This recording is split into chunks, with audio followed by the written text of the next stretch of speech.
Des, thank you so much for being with me. Pleasure to be here. So I don't know if I'll leave in what we were just talking about. Maybe I should for a nice touch, but you're one of the great minds behind the new documentary about social and political extremism, if I can say that, which can stem from both left and right. The focus was largely on the left, and maybe we'll get to in a second why that was. But this is an issue I think that's on everybody's mind. But no matter where they stand on the issue, I think it's in the zeitgeist, let's say. But it can be really complicated and tricky to tackle. And I think that the film did a good job of putting things succinctly, but not putting them too simply. And it handles the subject matter well, makes strong points, so that an idiot like me could digest and understand it. So I would like to discuss the film, but I'd love to know more about you first, Desh, because I learned as I was looking more into your work. I know that you were born in Sri Lanka and you lived there during periods of civil war and eventually moved to Australia. And this, I would imagine that since you're being interviewed a lot, this is like you tell the story over and over again. But if you could give me the potted, what was life like in Sri Lanka and why the move? I don't get tired of telling this story because I realize it's an unusual story for a lot of people in the West, because in the West, the stories of war are stories told from the past. Very few people actually come out and tell a story of lived experience. And that sort of put things in perspective in some scenarios. So when I was living in Sri Lanka, so I was born in 1981, that's the year that the civil war broke out in Sri Lanka, which lasted 28 years. Hundreds of thousands of people died. And this was, it didn't come out of thin air. There's a long history. It really started, it's funny to say this, when the British eventually left, just like every other place they've colonized, they left some misguided understanding of leaving things intact. Eventually is what led to a civil war. It took many years. So when you're born there and living there, you don't think there's anything wrong with it. So as a child and as a teenager, I genuinely believed I was living in the best place on planet Earth to live. I scoffed at the West and other places because it was generally quite normal to hear on national television, which was the state broadcaster. Now, I say state broadcaster is if you listen to NPR and watch PBS, it's very different to a state broadcaster under a civil war, because it is primarily just propaganda. And because of that, and that is the only station that reaches the furthest corners of the country, so everyone gets information through that. So you are living in an alternative reality to what is actually happening, and you have no idea about anything else. And this is pre-social media. So for me as a child, regardless of the carnage that was happening around me, it was the best place to live. Sri Lanka is a beautiful place. And I was born and I lived in the hill country. So, as a kid, it was fantastic. In many sense, it was but I did have this strange feeling as a child that I didn't really belong. I'm personally, not with my family, I moved around a lot. I was in boarding schools when I was year 6. I got a scholarship when, not year 6 as in class, I was 6 years old when I went to boarding school. And then in year 5, I got a scholarship and I went to Colombo, which is the big city. And again, I lived on my own till I was in year 12. And then I still felt like, Sri Lanka is not the place for me. I just had these ideas and things I wanted to do that at that point didn't exist in Sri Lanka. So I wanted to get out of Sri Lanka so I could do those things. And I tried hard to get to India because India had, and still does, the world's largest film industry. I was always a creative in mind, so I wanted to get in there. Now in retrospect, luckily, that plan didn't work out. I say luckily, because Bollywood is a very, very competitive space, and it's not that simple to get in. So then I just tried to apply for Australian universities with no absolute hope of ever getting there, because my family, a poor family from a small town in Sri Lanka, they didn't have the money. But I just got extremely lucky. I really, really got lucky that I had the opportunity to come to Australia in the form of getting the initial visa as an international student. That wasn't that simple. But the long story short is my family and relatives got together, pooled some money, paid for a one-way ticket, gave me a small bit of money, and told me, good luck. This is what you want to do. So, all right, they had no idea what is it that I wanted to do. And I don't think I really had an idea. I just wanted to get out because I just wanted to do these things. It wasn't because of the war, funnily enough, that I left. It was just the education I was chasing. So that's how I came to Australia. It was the first time getting on a plane, first time going into a Western country. And it has been a journey so far. That sounds terrifying. A one-way ticket out of the place that you know and love, I suppose. But yeah, I mean, it was grounded in a hope and a dream that there were better opportunities on the other side, and it was one part utterly terrifying because I didn't know anyone. I didn't have any relatives in Australia, and my grasp of the English language was poor. I couldn't really speak. I could understand. So I could have a conversation and get by saying yes, no, and a few things. I haven't actually shared this story. So there was an interview to grant my visa, and I did a lot of research through other people who've gone to that interview, and I knew what the questions they were going to ask. So I rehearsed the answers. I didn't know if I gave the right answers to the right questions. I just repeated what I rehearsed. Wow. And I assume I nailed it, but I don't know what they asked me. Wow. Oh, if I were a good improv comic, I would think of something right now that mismatched the question and the answer. That's so interesting. I think it even if I mismatch it, it may have come across as I've really put some thought into it, and it's sort of a different way of answering. It's you know what I mean? Like they would have imbued some meaning to what I just said because I said it because and I was a drama student. I was really into sort of radio, and so I could present myself as like I really know what I'm talking about. But I can assure you, other than "Hi, how are you?" when she first asked me, the lady who interviewed me had no idea what she asked me throughout the whole interview. Well, that's what you say is so true. Like I work with a lot of journalists, and they could say any odd bullshit at any time, and I just assume that they know what they're talking about. I don't, but so what got you to start? If you didn't leave because of the war and you wanted to do something bigger, better, brighter. What got you to start? And I might be just skipping a step here, but the organizations, I think the first one was Think Inc. Is that what it's called? And now this is 42. This seemed like that's correct. Very much a niche about, civics and education, social issues. Is that stemming from? Is that something you knew you wanted to do, or did that just blossom sort of organically?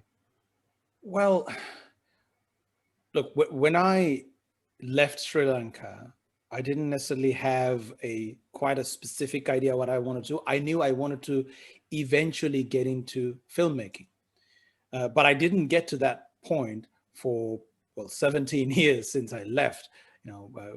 Islam and the Future of Tolerance only came to be in 2017. Before that, I was dabbling in some creative products, but wasn't really filmmaking. Now, how did that transpire into sort of the civic and social engagement stuff? That happened organically. And now with Better Left Unsaid, I had a deliberate thought process. But before that, it was just an organic process. What I got into was whatever opportunity that came my way, within reason that I could manage to do, I took it on. Being the financial situation I was in, I was forced to, have multiple jobs while having a full-time university. Of course, because my visa was predicated on me getting a certain set of grades, appearing at university, so it was incredibly challenging. So I couldn't take on all the opportunities that came my way, but most of them I took on. So it started off me getting into community radio, which led me into the event sector in Australia, which eventually led me into being a little, just the entertainment industry I was in. And I became a DJ, and I was touring, and I was organizing events. I was, everything from club nights to after parties to then big events with American hip hop artists. It was fun at first, as young. I've never been exposed to any of this stuff. It was great fun, but very soon I got to the point it's the same over and over again, and it wasn't really giving anything for me.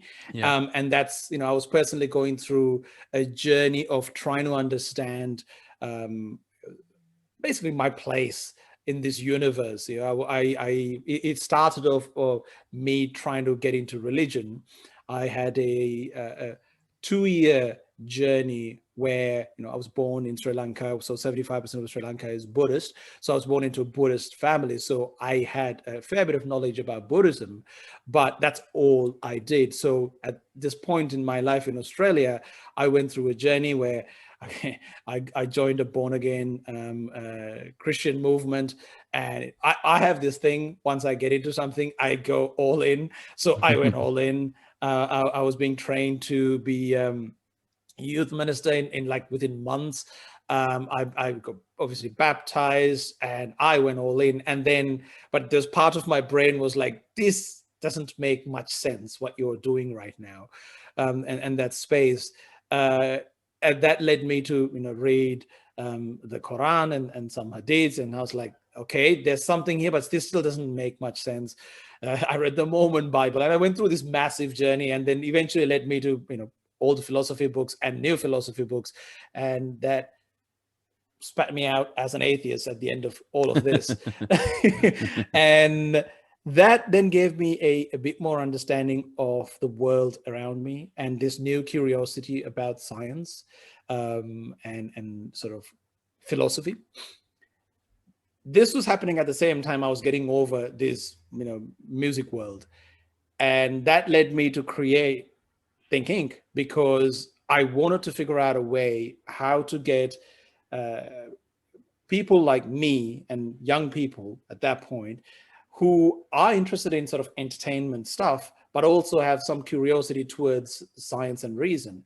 So that's what led me to create Think Inc. My whole idea was, and to a certain degree is make being intelligent cool, right? So that's why I created Think Inc. And with that, I had this incredible journey for a number of years, since 2010 till 2018. Eventually, I sold the company. And with This Is 42, I was trying to expand on that. For the first 2 years with This Is 42, I was trying to do too many things. I now have a more solid ground of what This Is 42 is trying to do or is doing. This Is 42 now is primarily a media production company and a consultancy firm.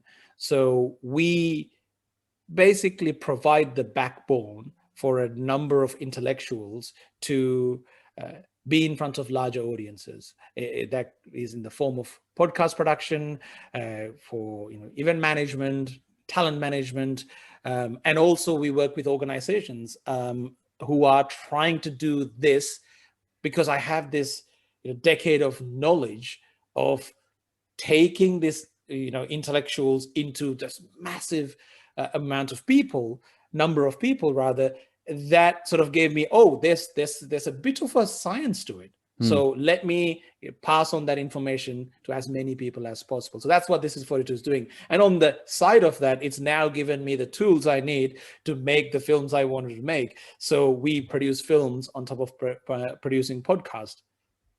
So I hope that answered your question. Wait, actually, no, your question is, why this, this sort of social subject matter, etc.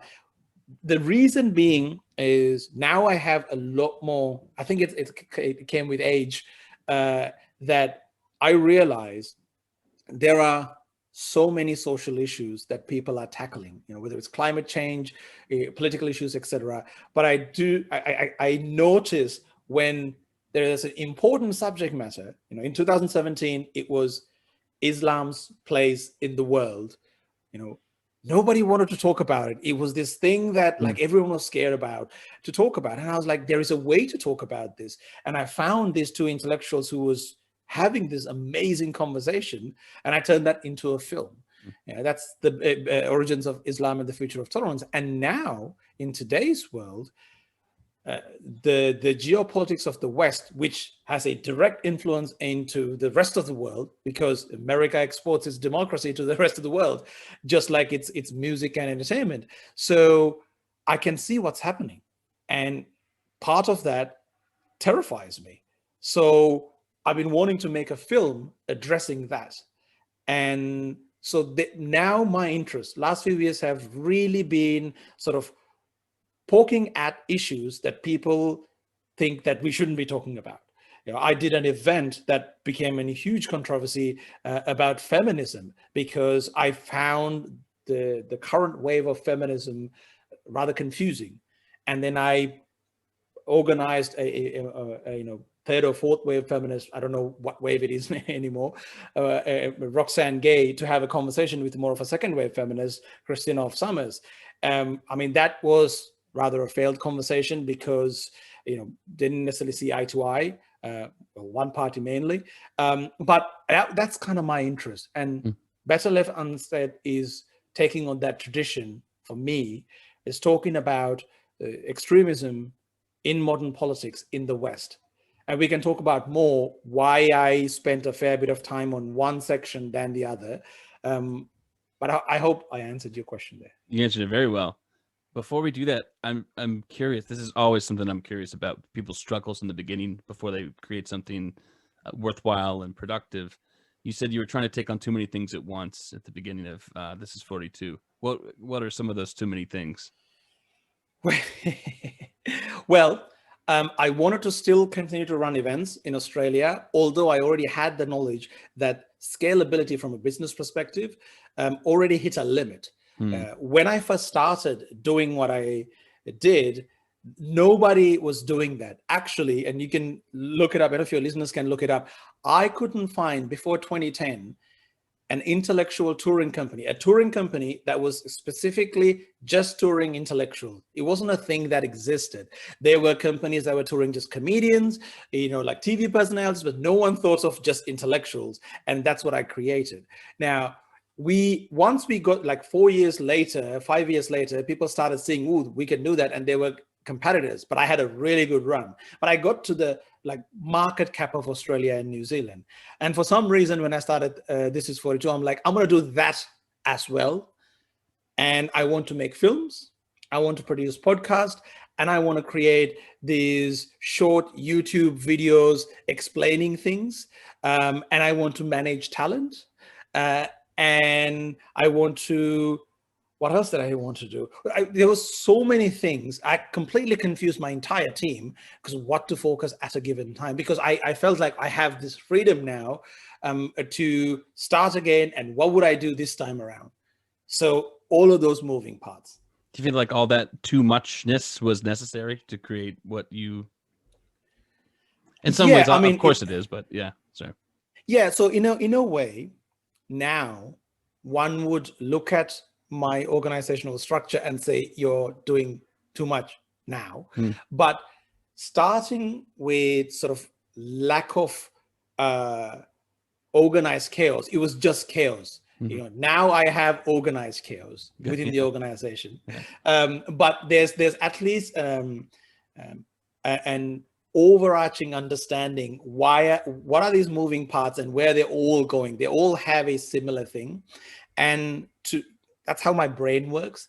So I need to, I mean, again, this comes with time. When I did my first thinking event 2010, I couldn't see how it could go wrong.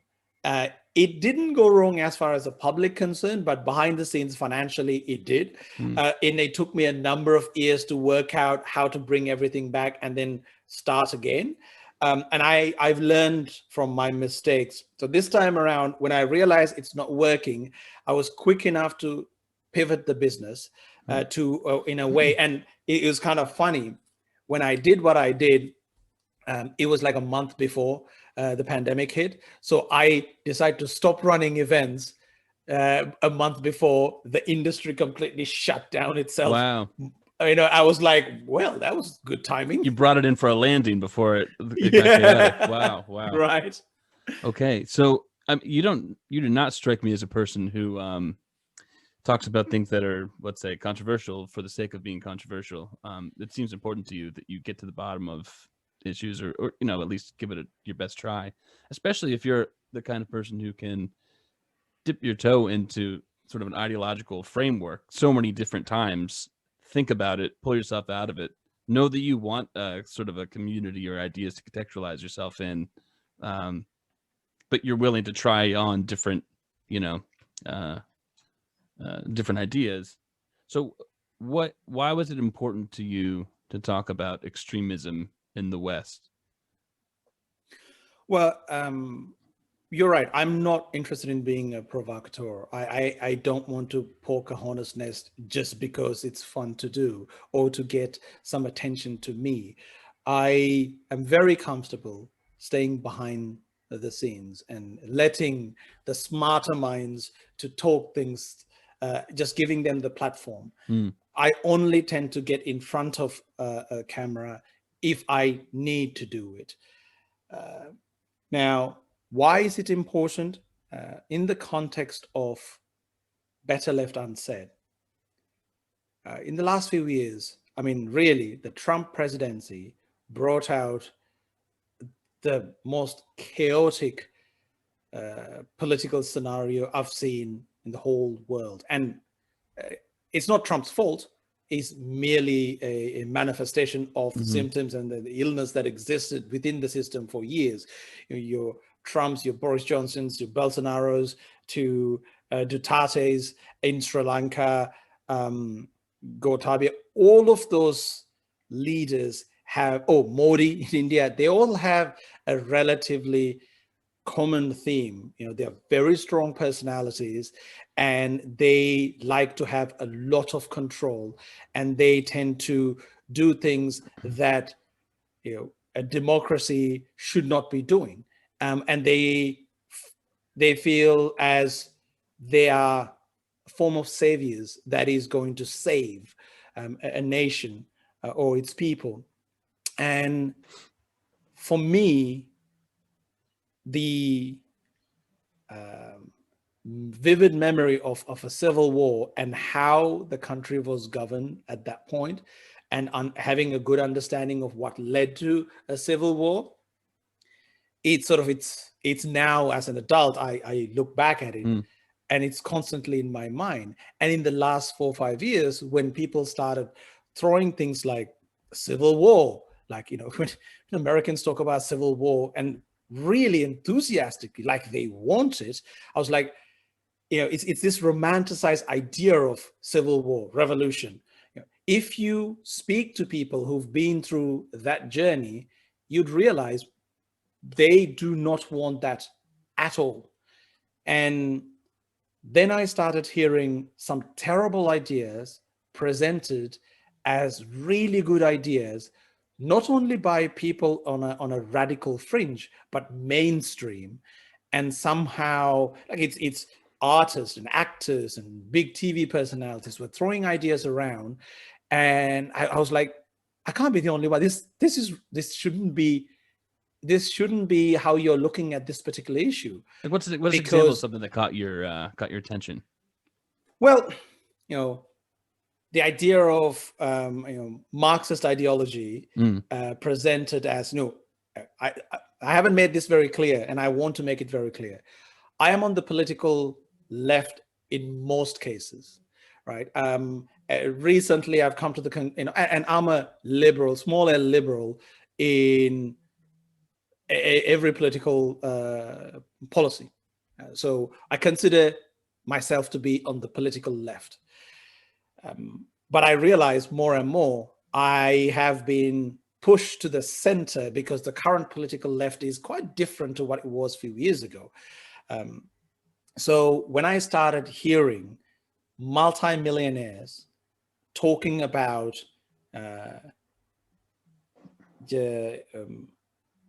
burning, looting is an absolute necessity to get a message across. Yeah. And in encouraging that behavior, and even using language like kill the rich, eat the rich, like, they are using it with some satirical underpinning, but not really understanding where is these thoughts coming from. And then there's terminology like deconstructing, revolution, anarchism is just used very lackadaisically, as it's like, this is what we need to do. We need to bring the system down.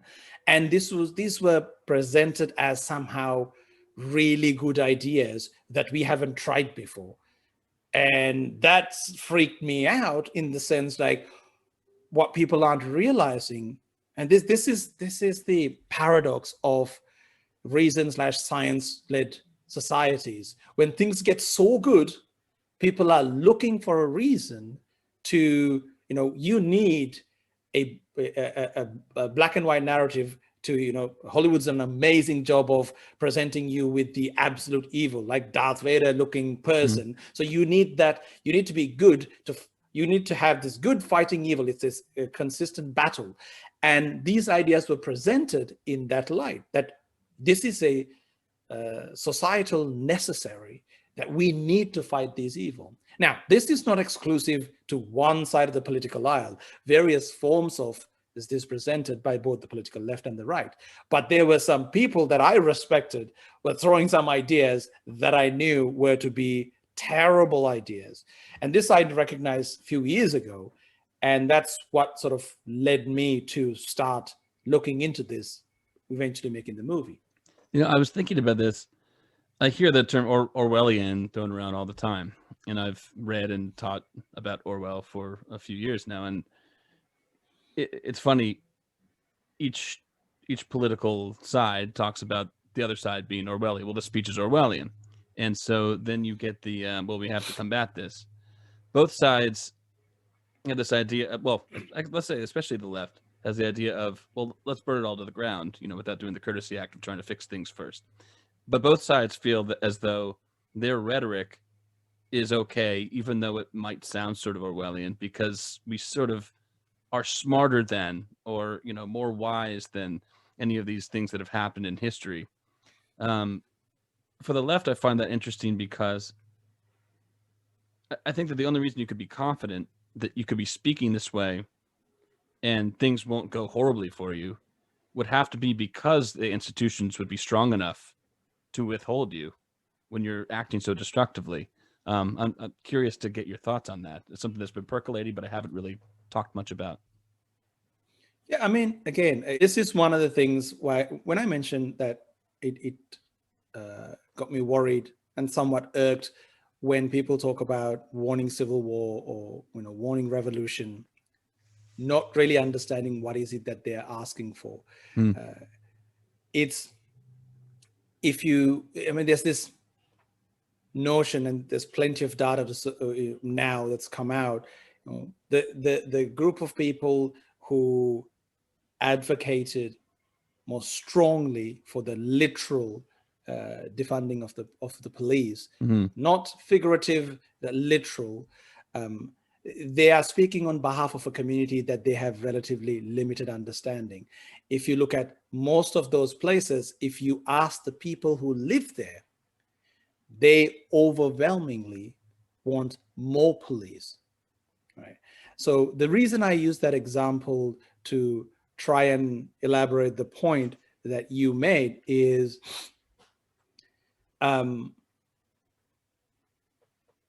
the reason that they have the ability to even go out and say, the people who make the claims on the furthest of the left, defund this, and they can burn things down, and not get into serious trouble is what they don't realize is because the systems are working.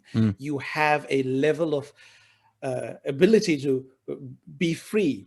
Right. I've had this conversation with a career activist who's been doing it for like 20 years, who wants to bring down the system, but who's been on Social Security for his entire adult life, basically using the, and this is not to, I know some people use this term, right-wing talking points and whatnot. I'm not trying to, this is an anecdotal piece of evidence. I'm trying to say is, the reason that this particular activist has the opportunity to be free and to be the anarchist and doing all the things and never really getting into any serious trouble is he has the free country and access to resources and money paid by that system that he's trying to overthrow. The irony of that is just striking. And it's hard to comprehend that the system that you're trying to overthrow has given you so much. And this is not to say that Western democracy is absolutely perfect. It's nowhere near perfect. There are so many things wrong with it. We have corrupt leaders. We have corrupt organizations led by power-hungry. I mean, there are so many issues to fix. But the notion that it needs to be brought down is a misunderstood concept, I think, because they don't. People who make these claims have not lived through when this system actually came down. What happens next? You can ask the young people who rallied. The world cheered when teenagers and young people got to Tahrir Square and started the Arab Spring. That revolution is just adrenaline pumping, and you want to do that. And this is not an exclusive result of just that revolution. Almost majority of revolutions doesn't result in what you think it's going to result in. If you think the Middle East is better off now after the revolution, I think you are not looking at it from a pragmatic, objective point of view. It's actually, in most places, worse off for its people. The thread that I feel like keeps getting pulled is like the idea that, well, let's say, so burning and looting is necessary. If you run with that claim and you see any footage, or if you've been on the ground and see, a person, a perfectly innocent person who has a small business and their business getting burned down and them trying to put it out and then them getting, beat on because they're trying to put the fire out. The idea there is, well, we can sacrifice this one idiot who no one cares about for the greater good. And I think that's that is absolutely in reverse of what would make a movement flourish. That collectivist calculus that one person could be sacrificed and it's fine, rather than we need to preserve the freedom and rights and safety of all people to the best extent that we can. So I would suppose that is happening in a more sophisticated way. I don't know if that's really the term to use on the left than on the right. And I would imagine that would be why you're shining the spotlight on it. Curt says this in the film. Groups don't suffer, people suffer. The idea that this perceived group or a certain, within the current intersectional ideology, groups are more and more smaller, but these sets of groups suffer is a great way of presenting a certain problem. But sometimes, actually, in many scenarios, it misses the individual. Now, from a scientific and reason-based point of thinking, you don't necessarily look at one set of individual, rather you look at a group to make certain decisions. But that's not the way the left is looking at, when that particular example, it is a fundamentally different way of looking at things. And this collateral damage is okay. It's funny. Just 2 days ago, I was at a barbecue and I was speaking to somebody who was going on a bit of a rant, comparing Australia to North Korea, because the travel restrictions due to a once-in-a-lifetime pandemic, saying that her individual freedoms have been trampled on and she can't do what she wants to do. And when I said, how would you feel if Australia was going through what, say, America went through a few months ago, or what's going through in India, and literally thousands of people are dying, including your parents? And her response was, it's collateral damage. And that, it's, I can't think about human life in those terms. It's just, there is something, almost like Thanos-like thinking, right? It's for the greater good. It's just a misunderstood way of looking at the human condition. Both on the left and the right, people do it, and it's terrible. What are your fears that if things were to escalate on either, I don't even know if we'll call them sides anymore, but just any radical behavior, politicalized, socialized political behavior escalates, what would you think are some of the more tangible results we would see from that? I mean, you've already lived through a bit of it. The Trump presidency is a great example of what it can lead to. You had an insurrection. You've had a pandemic mishandled in absolutely, utterly catastrophic proportions. 500,000 people died because of that. So I don't need hypotheticals to explain what could have gone wrong. And if we don't come back to a relative sort of the middle ground, what can happen is more and more of these ideas, these bad ideas, will be propagated as good ideas, and they will be experimented on among society. And I don't mean to sound like an alarmist, and even if I am, I rather be an alarmist at this point. Incorrect alarmist, yeah. You're right, rather than just being a passive observer as Western civilization collapses on itself. Is if we let certain ideologies become the norm, with the intention, and this is something that I spoke about in my last film as well, especially on the left, it comes from a good intention. It comes from a place wanting to help the marginalized people, but it actually in the long term hurts not just the marginalized people that they want to help, but overall society. And if we don't challenge these ideas, if we somehow get to a point where our ability to challenge these ideas are muted, we are looking at collapse of Western civilization and the Enlightenment values that has given us these things. It's not a good place. We don't want to get to that point.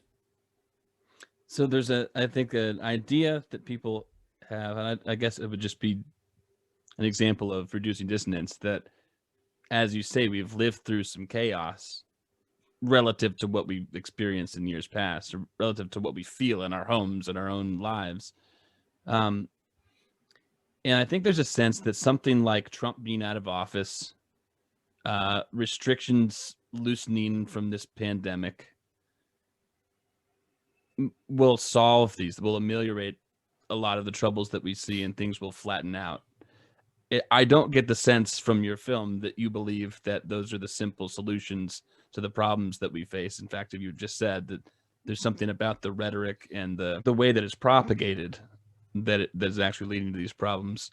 So what is an example, since you've mentioned that in some ways these ideas that are being propagated, let's say for trying to help marginalized groups, what are some ways that what are some ideas that are okay ideas, and what are some ideas that, I guess what I'm trying to say is, where do those ideas start to veer from compassionate and reasonable to something that is more unreasonable, and how do you track that, and how can you tell? Okay, so let me let me take a trip down memory lane to my first film, right? Mm-hmm. And there's a very clear example of this. Since 9/11, the Western world fundamentally changed the way it looks at Muslim people and Islam as an ideology. And the far right, the furthest of the right, wanted to pin the world's problems on them, Muslim people, and the furthest of the left was desperately trying to protect that marginalized group by not talking about the ideology, not the people. Right. And that led to an utterly chaotic time where the problem didn't go away. In the 70s, from the Mujahideen to the Taliban to the Al-Qaedas, and then eventually to Al-Shabaab and ISIS, etc., the problem never went away. And then the problem got exported to the West, and bombs were going all across the world, and still people weren't having a reasonable conversation. And that's why I wanted to show this. There is an ideology that needs to be surgically decapitated to a certain degree, and say, hey, this ideology, there are some elements of that is inspiring a small group of people within a larger cohort. And we need to look at it, just the ideology, not the people, but the ideas. We did that with Christianity, and we got to a point, we all agree, even modern day Christians scoff at the Old Testament. We don't take that. It's a New Testament, like that. But you have, again, on the left, whenever, my people got very worried whenever somebody was talking about, hey, what's the punishment for apostasy? Right. People freaked out. You don't ask that question. And why can't we draw Muhammad? What's wrong with it? It's just a, drawing. No, you can't. People were justifying people being murdered for a cartoon.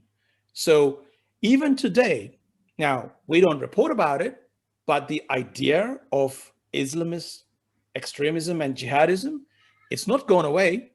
Just last week, there was two incidents in Europe. And what's happening in Africa, certain parts of Africa, Indonesia. This problem won't go away just because we stop talking about it. It's just, that's not how problems like this work. And that's a good example of our failure. I think we've gotten better at it, but we've got other problems, much bigger problems, right. Immediate problems now. So we're not talking about it. The other example is, the American race issue. America has made incredible progress from the days of slavery to the modern day. But if you look at American mainstream, I don't mean to caricaturize the mainstream media, but if you look at wherever you look at it, CNN, MSNBC, wherever it is, the race issue, if an alien landed today and looked at American television now, they would assume it is as bad as the days of slavery. There's been no progress.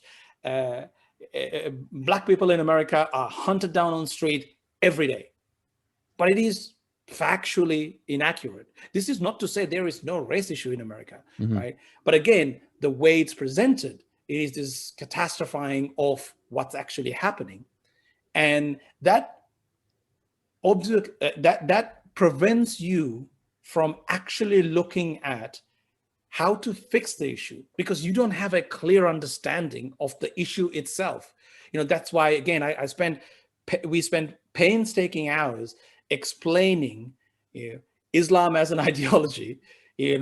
What is a conservative Muslim, or somebody who believes in this section, who is an Islamist, who's a jihadist, what are the different variations within that ideology. And just like that, the American race issue is quite complex. It's not that simple. But if you listen to people who are the leaders of this conversation, America is a white supremacist nation. Right. Every white person is born a racist, whether they like it or not, and they need to continue repent every single day for a sin that they can never, overcome. It's the new modern day original sin, and Black people are just oppressed at every walk of life, which again, you are really painting a picture that is so far from reality. Again, this is not to say there aren't issues. There are issues that needs to be addressed. But when you paint a picture like that, you are really, really presenting a terrible idea that is eventually going to hurt the people you want to help. I work a lot with families and children. I just wrote a book about it, actually, about addiction and kids growing up. And something I think that parents can get wrong sometimes is that they're being compassionate and nice to their kids. And I think that something about being truly compassionate and truly caring for your kid is not just being nice all of the time, but rendering them competent to deal with this world. And so you can get into this thinking that, each and every day in each interaction, you should be as nice as you possibly can. You do that with the risk of things becoming catastrophic later on in that person's lifespan. Similarly, you're talking about Islam. So we wanted to preserve the most vulnerable of the population of people who are being mischaracterized by not talking at all about some of the most extreme versions of those ideas. So I see that as something parallel. I see people taking action rather than sitting still and thinking that that's brave. Although it's brave, I don't know how brave it is to march among a crowd of people who, agree with you, knowing fairly well that there's probably not going to be a ton of violence your way if you're able to wrap yourself in the warm blanket of the group. So I think that we get bravery wrong. I say we because I'm on the left, and I like to think of it that way. And I think I have my own like I was a major Bernie guy when he was running, and I've too have become more center. So I say what we're getting wrong is the idea of bravery. We're not seeing it on balance. The idea of compassion, we're not getting a balanced view of compassion, and the idea of critical thinking. I think that we misunderstand what that means. Critical thinking, I think, has come to mean something like studying how to say the right things, how to use the correct rhetoric, how to atone for your sinfulness for me being a white person. And I'm curious about if you've thought about how to even overcome any of these things, because not only do we get these things wrong, the media in general, social media, all media is very good at picking up on people's fears and making them saleable and scalable. So I think we're fighting a lot of demons at once. I think one of the bright lights that I see is the space that you operate in right now, this podcast, and hopefully my documentary. When things have gotten to a point where they're bad and I feel like they're going to get worse a little bit, but this has also pushed a lot of people to try and understand the problem better. And the way the current social media and mainstream media is structured, you can't really delve into details because, a number of characters short, or the TV time is very short. Like you don't get long form interviews. And now people are listening to podcasts that make sense to them, that they can comprehend, but goes into more the nuance. And that will eventually bleed through to the mainstream. When you look at the listenership of say Joe Rogan, etc., it is mainstream because that's just ginormous number anyway. So I do see people pushing back on some of these ideas. And I think people like you and I who have the ability to get this information in front of people, we should do more of this. I think that is one part of the solution.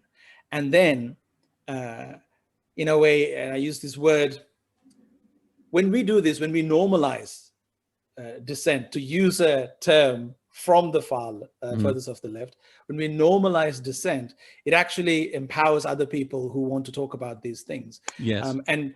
And the other thing is, when you do it in a way that is not necessarily self-serving, and people can see transparently, you are genuinely trying. Like, you know, I see people who turn provocateurs, who say things, it's self-serving.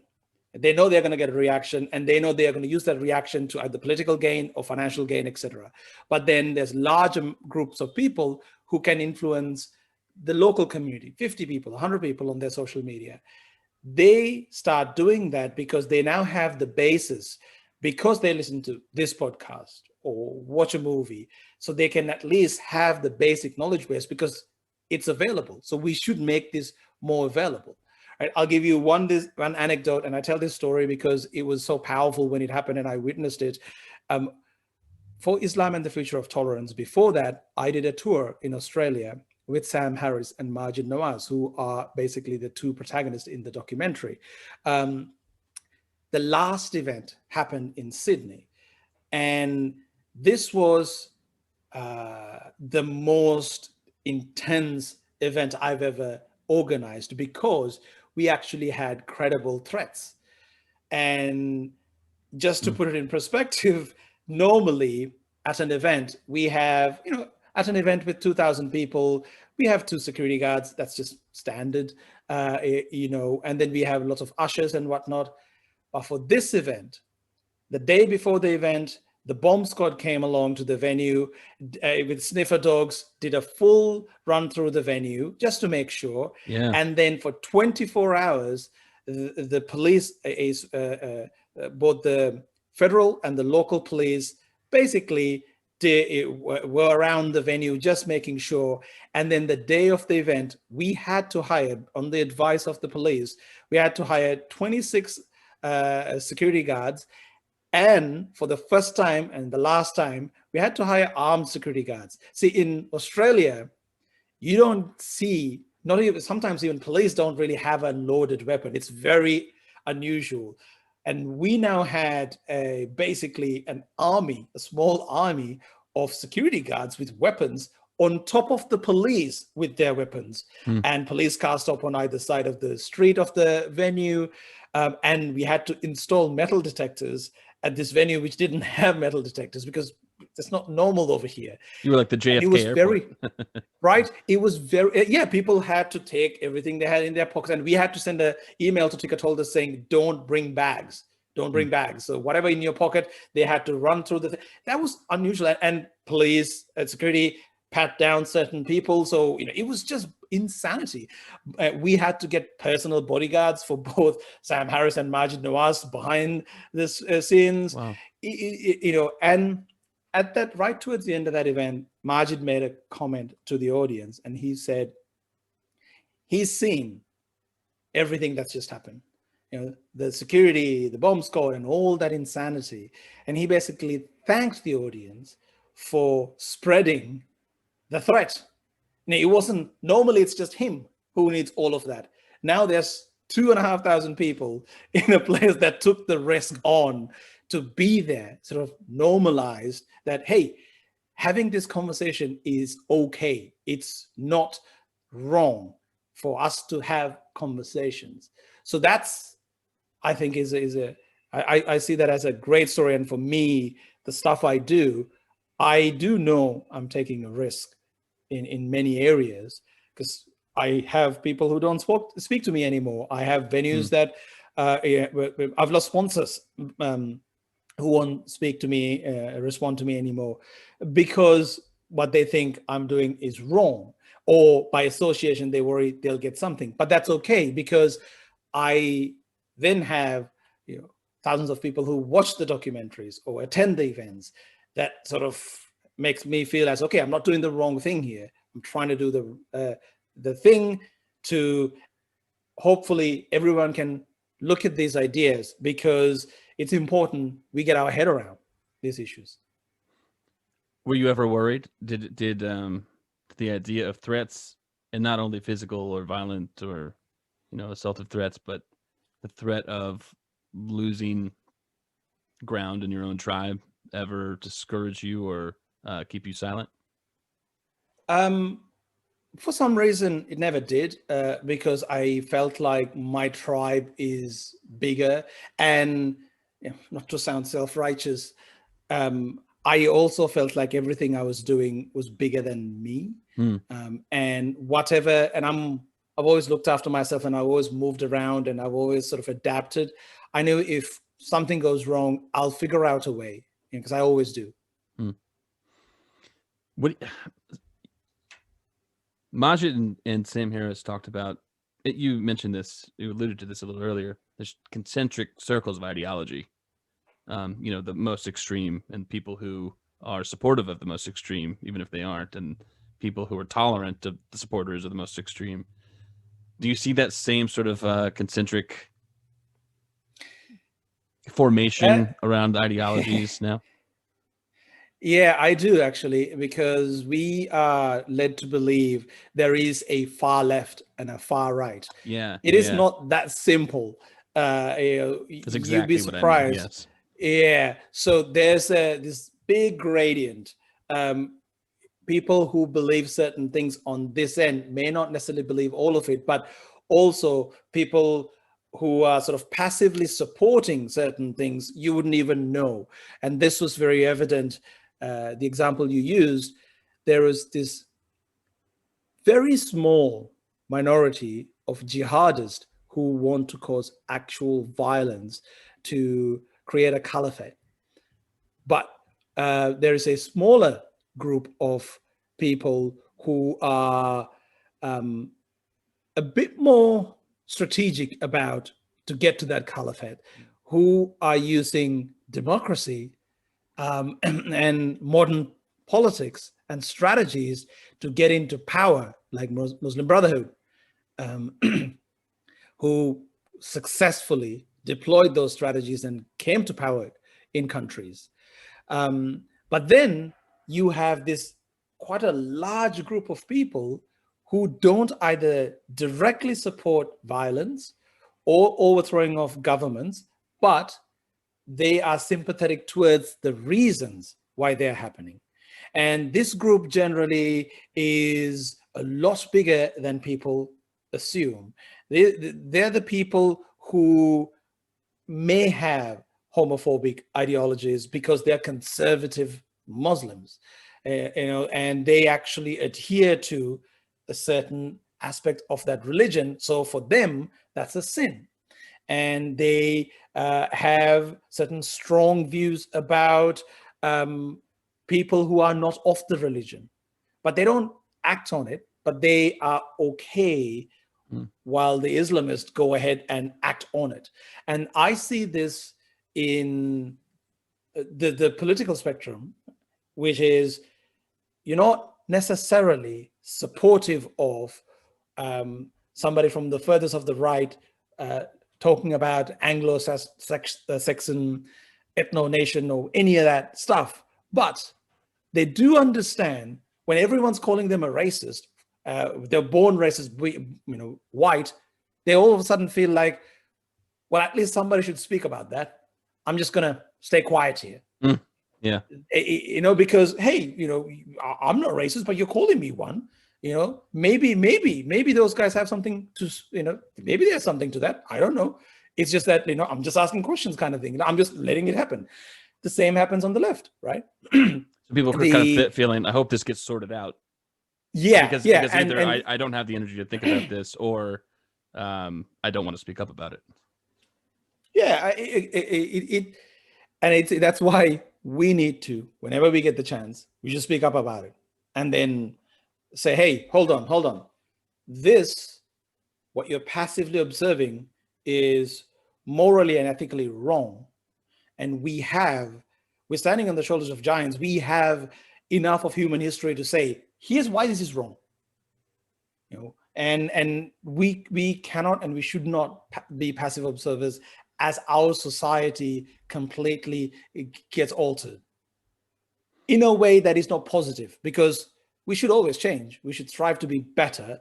There is a finite balance between insane progressive ideas and the absolute carbon ceramic brakes of the conservatives who doesn't want to change anything. There is a happy medium there. And that's what we should strive for. Now, Curt, in the movie, do you have time for a few more questions, by the way? I had us at an hour. I know. I have a bit more time. Okay. Curt in the movie was very direct, and I suppose that's because it's a scripted film. In our conversation, he and I spoke a few days ago. I noticed that he was trying to capture holistically the kind of a person who might be making each kind of an argument. You were just describing this like complete spectrum of people and the way they think. And every time I tried to ask him about an idea, I mean, it's like he got himself into the weeds. It was just complete ontology and which he copped to. And I noticed what he was doing was that he wasn't letting me get away with straw manning or simplifying any idea or any human being as limited to just one idea. That's just a bad one. No, that's so. There's an interesting dynamic between Curt and I. We actually disagree on a number of things, even some stuff on the film. But that actually made me even more wanting to make this film with him, because his approach is this honest approach, a good faith attempt at tackling certain subject matter. It doesn't really matter we disagree. It is what is needed. This idea of we cannot have conversations with the people that we disagree with or the political other it's just a terrible, terrible norm that's been propagated. It should not be the case. Yes, I strongly, strongly disagree with a whole bunch of ideas from a lot of people from the furthest of the right, but it's not going to stop me from having a conversation with them. That's just again, a misguided form of understanding human connection. Now, with Curt, I sometimes think he gets in the way of himself. He thinks so deeply and so much, and sometimes it's not as complicated as you think it is. It is a bit simple, but that's why I love making this film. And you may see, if you watch the movie, there is a little push and pull, and if you can be bothered, watch the director's cut. It's on betterleftunsaidfilm.com. I have to watch the director's cut now. Yeah, sorry. Say the link again. I'll put it in the show notes. betterleftunsaidfilm.com. It's only exclusively available on the website. That really shows. So the public version, which I was heavily involved in editing, that is about half an hour short, and even then about 20% I would have changed, but we agreed to disagree and release it. But then the director's cut, Curt got his way. So you can see what I mean. When you watch it, you understand. But it's okay, and it is how it should be, because we came to an agreement that worked for both parties. And when it comes to well, first of all, that's great. That's like a true dialectic, coming to fruition in the synthesis. So when you talk about people who should speak up, I mean, you already said people with a platform. I feel that way too. There's a podcast called The Social Exchange. It was supposed to be one of my first guests was Charles Murray, for instance. Wow. And it was people sometimes don't believe me because it was after Sam Harris's podcast with him. But I live in Vermont near Middlebury College, so I got interested in him right around that time when Sam spoke with him, and I reached out to him because I'm so nearby, and I thought that the whole thing was fascinating because I agreed with the Middlebury students on the premise that he was wrong and maybe that he was racist. I, of course, didn't agree with the way that they protested. I completely disagree with that. I'm a free speech absolutist. So when I spoke with him, it was supposed to be, look, I don't agree with anything you say, but let me give you a platform like you never got. And what it came to be was that I read his book, and I didn't disagree with him as fervently as I believe that I did. So that's what this show became about, was talking about very difficult topics that maybe people don't feel like they need to bother to think about. And as the political climate has sort of escalated, I felt that I either need to tackle these topics that you're talking about, which scares me, or just stop podcasting. I mean, one or the other. I don't think I could do but ignore and continue to podcast. It's just not what I want to do. So when it comes to speaking up and who should speak up, can you talk about? I'll just assume that you've thought about this. What are some reasons why people's fears are true about when it comes to speaking up, speaking your mind, speaking against bad ideas? And to what extent do you think people are sort of catastrophizing the possibility of what would happen if only they spoke up? I think just, one side of the argument says cancel culture is not real. The other side says it is everywhere. They're both using what's happening to their own advantage. There is definitely, the evidence is absolutely and utterly overwhelming that people have lost their livelihoods, jobs, because of something they've said. People have been deplatformed because of an old idea or a perception of an idea they may have had, or associations. I believe there's a website that somebody is documenting all these stories of